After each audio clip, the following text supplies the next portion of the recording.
Effacée des mémoires par la guerre du Vietnam, celle d'Indochine a tout de même fait plus de 500 000 morts entre les forces du Viet Minh et les troupes françaises de 1946 à 1954.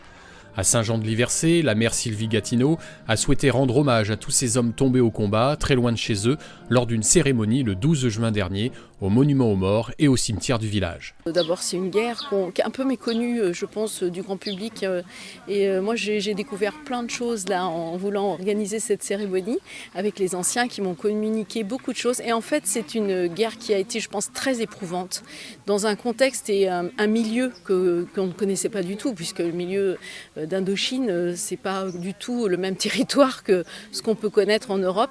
Donc, je pense que pour nos soldats, ça a été vraiment quelque chose qu'ils ont découvert et beaucoup sont décédés, certains ont été en captivité, ils ont attrapé des maladies et je pense qu'il faut communiquer là-dessus. Je pense que ma génération encore en a entendu parler, mais je pense que les jeunes non. Donc je trouve que c'est important de faire ce devoir de mémoire, quoi. Et en plus on a sur notre territoire des jeunes, très jeunes, de 19, 20 ans, qui sont partis et qui sont parvenus. Donc voilà, je pense que pour les nouvelles générations, il est important de leur rappeler que ça a existé, qu'on a la chance qu'aujourd'hui, chez nous, ça n'existe plus, donc il faut le rappeler quand même. Parmi les soldats qui ont payé de leur vie ce conflit, il y a eu René Garot, engagé volontaire, un enfant de la commune, mort au combat dès le début de la guerre en 1946, à l'âge de 22 ans.